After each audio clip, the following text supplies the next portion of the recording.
o chanceler alemão Olaf Scholz perdeu o voto de confiança parlamentar, abrindo caminho para a dissolução e novas eleições nacionais. Scholz obteve 207 votos no parlamento de 733 assentos.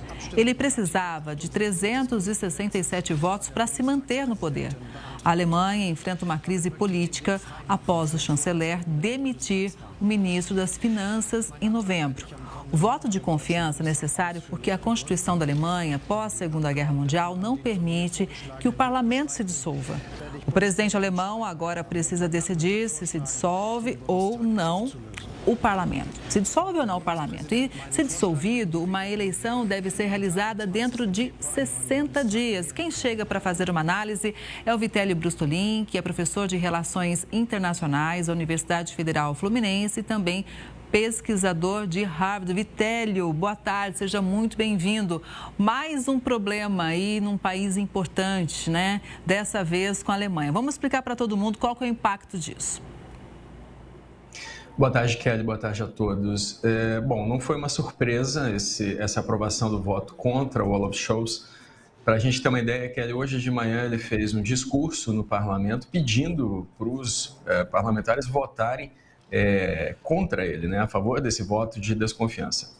Ele não consegue mais governar o país, houve uma ruptura, existem 3 partidos principais que hoje fazem parte do gabinete dele, ou faziam, e houve uma ruptura com um deles, que é o Partido Democrático Livre, né, que é pró-negócios. Então, o Scholz demitiu o ministro das Finanças, o Christian Lindner, e isso levou uma ruptura com esse partido e com uma ruptura da base de governo do Scholz. Como você antecipou, o presidente da Alemanha, lembrando que é um sistema em que há um presidente, há um primeiro-ministro, né, o gabinete do primeiro-ministro que cai, portanto, é muito semelhante com o da França, Kelly, que aconteceu semana passada, né, onde o Macron continua sendo presidente, mas o Michel Barnier, que era o primeiro-ministro, também recebeu um voto de desconfiança. Então, o presidente da Alemanha, o Frank-Walter Steinmeier, ele tem esse prazo aí de 60 dias para aceitar, provavelmente ele vai aceitar, inclusive porque já há expectativa de eleições marcadas, já tem até data, para 23 de fevereiro do ano que vem. A expectativa é de que haja uma aliança para combater um partido que vem subindo na margem das pesquisas de intenção de voto, que é a Alternativa para a Alemanha, que é um partido com origens nazistas, que vem crescendo nos últimos anos na Alemanha e hoje tem 17% das intenções de voto. Os partidos que estão à frente reúnem cerca de 33% hoje e não têm sozinhos a condição de governar, de montar um gabinete, então a gente não sabe exatamente qual vai ser a coalizão que vai se formar a partir de fevereiro, Kelly. Vitélio, você citou, inclusive, a situação da França, né? É um momento complicado, a gente vê situações políticas delicadas, eu tenho a impressão que nós estamos vivendo tempos históricos, né, realmente. Nós estamos vivendo, sim, não há dúvidas de que isso é um contexto de Segunda Guerra Fria ou Nova Guerra Fria. O que eu costumo dizer para os meus alunos é que nós teremos sorte se essa guerra não esquentar, porque se ela esquentar, ela vai se transformar num conflito mundial. Na França, o Macron ele buscou essa dissolução do gabinete, ele antecipou as eleições parlamentares, esperando montar uma nova coalizão de governo, porque a direita havia vencido as eleições parlamentares europeias, e a Alemanha está completamente ingovernável nesse momento. O que é muito provável é que o partido que vai liderar esse processo de transição vai ser União de Democracia Cristã, o CDU, que é o que hoje reúne os 33% dos votos, e talvez ele consiga fazer uma aliança com o Partido Pró-Negócios, esse que desembarca do governo Scholz neste momento, Kelly. Vitélio, e no meio disso tudo, existem guerras, né? Vamos falar, inclusive, da guerra no leste europeu. A Ucrânia afirmou que o exército enfrentou pela primeira vez as tropas da Coreia do Norte que atuam no país ao lado dos russos. Segundo o presidente da Ucrânia, o Volodymyr Zelensky, O confronto aconteceu em Kursk, cidade russa atualmente ocupada pelo exército ucraniano.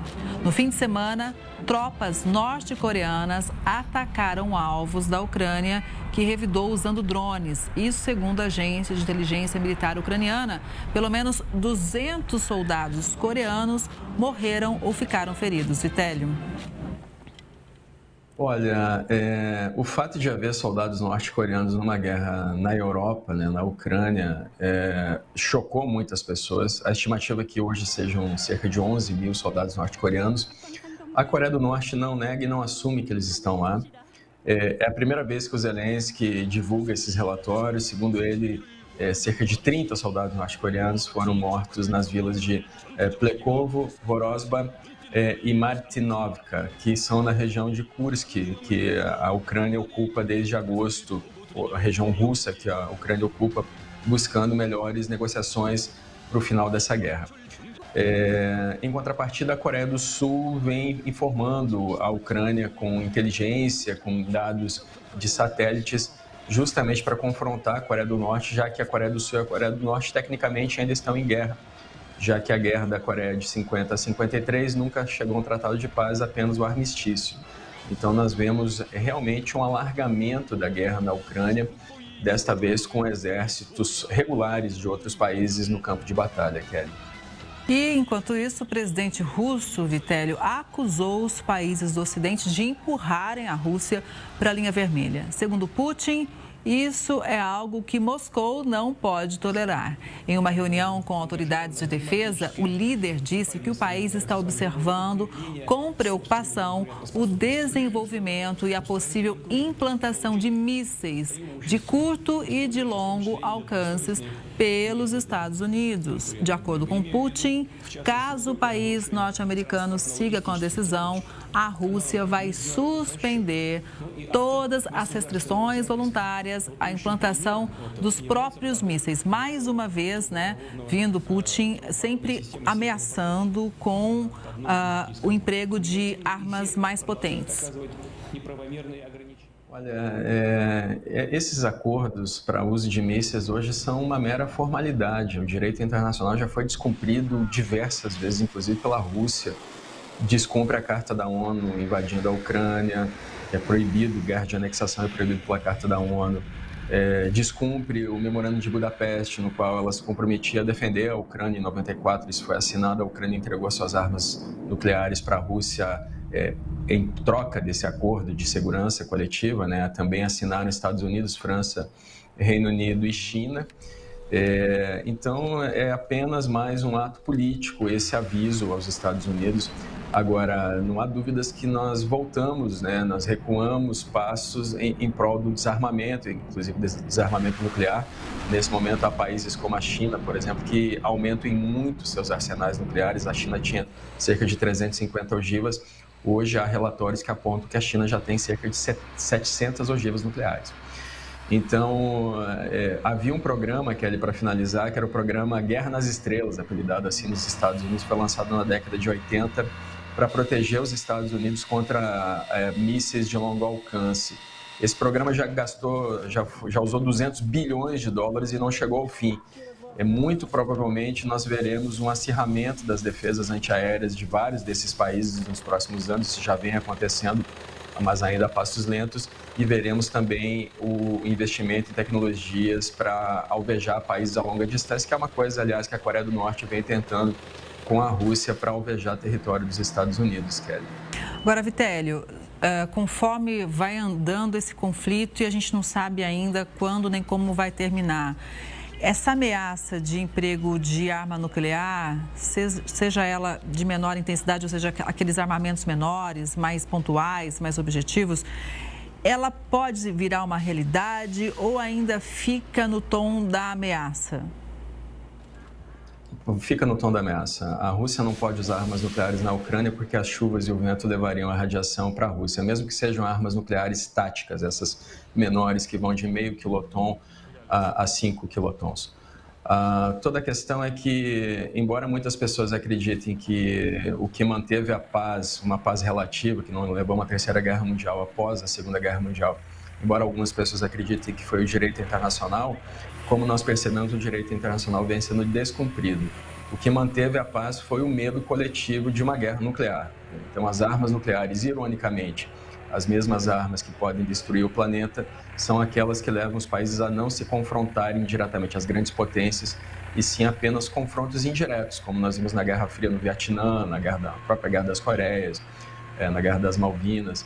Então, toda a questão é perigoso o final que isso se transforme numa guerra maior? Sim, é perigoso, mas o medo de que isso aconteça também evita que outras potências ingressem na guerra. Em outros tempos, se a Rússia não tivesse armas nucleares, por exemplo, os países europeus já estariam atuando diretamente com tropas regulares na Ucrânia. Não fazem isso porque têm medo de uma guerra nuclear, Kelly.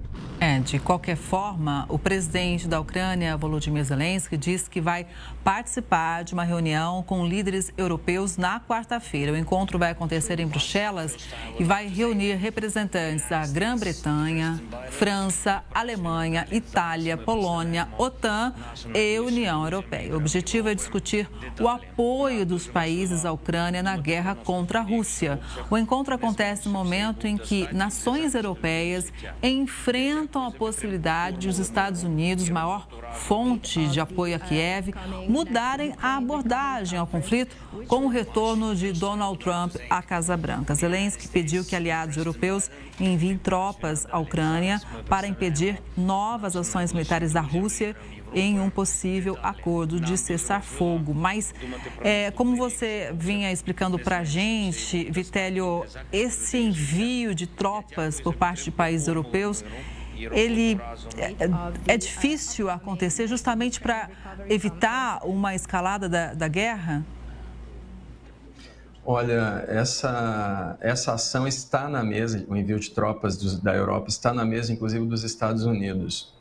O Trump tem um general Kellogg, que já atuou na Europa, e ele tem um plano para a Ucrânia, que é o envio de tropas alemãs, polonesas, britânicas e francesas, talvez também italianas, se a Itália concordar, para aquela faixa de fronteira, né, Donetsk, Luhansk, Zaporizhzhia e Kherson, na Ucrânia, onde há tropas russas hoje. Essas tropas europeias seriam para resguardar, para fazer uma linha tampão naquele terreno. Não é exatamente para entrar em confronto contra a Rússia, que levaria realmente a uma guerra maior, mas sim para resguardar aquele território. E, em troca disso, Zelensky concordaria em não ingressar na OTAN por 20 anos, que é mais ou menos o tempo que se espera que o Putin não estará mais no poder. Hoje ele tem 72 anos, daqui 20 anos ele vai estar com 92, e aí seria um novo capítulo da história. Mas, de novo, essas tropas não envolveriam os Estados Unidos, tropas americanas envolveriam sim armamento dos Estados Unidos para a Ucrânia continuar se defendendo, já que existe uma leitura geral no mundo inteiro que se o Putin fosse parar, teria parado em 2014 na Crimeia. Não havia nenhuma possibilidade da Ucrânia entrar na OTAN, porque ela estava em guerra civil, tinha uma guerra no Donbass e também na Crimeia. Então, a OTAN não pode aceitar países em guerra, não podia em 2014, não pode agora. Mas existe essa possibilidade do envio de tropas para fazer uma zona tampão ali e tentar jogar o conflito para frente, para pós-era Putin, Kelly. Vitélio, vamos falar agora da Noruega, que vai fornecer o equivalente a mais de 1 bilhão e 400 milhões de reais para fortalecer a marinha ucraniana. Grande parte do financiamento será destinada à inovação e autonomia da coalizão de capacidade marítima, que a Noruega e Reino Unido lançaram no ano passado para tornar a marinha da Ucrânia mais compatível com os aliados ocidentais. Segundo o primeiro-ministro norueguês, é essencial proteger a infraestrutura e exportações marítimas dos ataques da frota russa do Mar Negro. O apoio inclui doações das Forças Armadas norueguesas, além de equipamentos militares a serem adquiridos da indústria para a doação posterior. O financiamento também será usado para operações de remoção de minas e treinamento de soldados ucranianos. Vitélio. Olha, é muito interessante isso, porque a Ucrânia não tem uma marinha de guerra, né? A Ucrânia, inclusive, as embarcações de guerra que tinha, ela própria fundou quando a Rússia invadiu em fevereiro de 2022. Então, essas tecnologias, né, remoção de minas, proteção das pessoas, dos civis, especialmente que a Rússia ataca na Ucrânia, e proteção da exportação de grãos da Ucrânia. A gente deve lembrar que houve um bloqueio russo durante um tempo, hoje a Rússia não consegue mais fazer esse bloqueio. Isso se dá porque a Ucrânia vem investindo em drones navais, né? Não tem como essa doação chegar até a Ucrânia porque os estreitos de Bósforo e Dardanelos da Turquia estão fechados, então não podem passar ali embarcações militares, nem para entrar no Mar Negro, nem para sair. Então, essas doações são, sim, em tecnologias inteligentes, tecnologias de drones que a Ucrânia vem utilizando muito eficientemente contra a Rússia. Chegou a afundar 1/3 da frota russa no Mar Negro, que é notável para um país que não tem marinha, Kelly. Então, inclusive uma nova era tecnológica na guerra naval que nós estamos testemunhando, Kelly.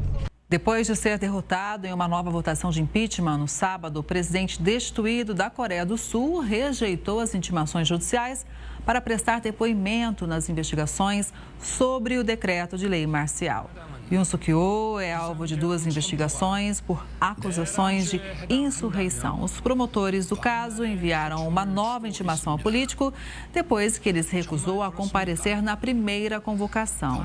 A unidade conjunta de investigação também pediu que Yoon compareça ao interrogatório na quarta-feira, mas o gabinete presidencial negou o pedido. Caso ele continue se recusando a prestar depoimento, os investigadores podem pedir um mandado de prisão. E com a saída de Yoon Suk-yeol do cargo, o primeiro-ministro assumiu como presidente interino. Ele está tomando medidas para tranquilizar os aliados do país. Ele, inclusive, já fez a primeira reunião de gabinete no sábado. Em discurso, o primeiro-ministro disse que vai trabalhar para recuperar a economia do país e se manter próximo de parceiros como os Estados Unidos e o Japão. O presidente interino conversou por telefone com o presidente norte-americano Joe Biden e afirmou que vai implementar políticas externas e de segurança sem interrupções, além de se esforçar para garantir que a aliança entre os dois países seja mantida. Eu continuo conversando, contando com a análise do Vitelli Brustolin, que é professor de Relações Internacionais da Universidade Federal Fluminense e pesquisador de Harvard. Quando a gente vê o primeiro-ministro dizendo que vai continuar se esforçando para manter as boas relações, a gente já pode interpretar que é por causa da mudança, né? Ali, Donald Trump assume em janeiro e é importante manter esse apoio americano, né? Ah, sim. Bom, a Coreia do Sul é um país que recebe muito investimento, tem grandes empresas sul-coreanas que atuam no mercado global, inclusive no Brasil, a Samsung, por exemplo, a LG, a Hyundai.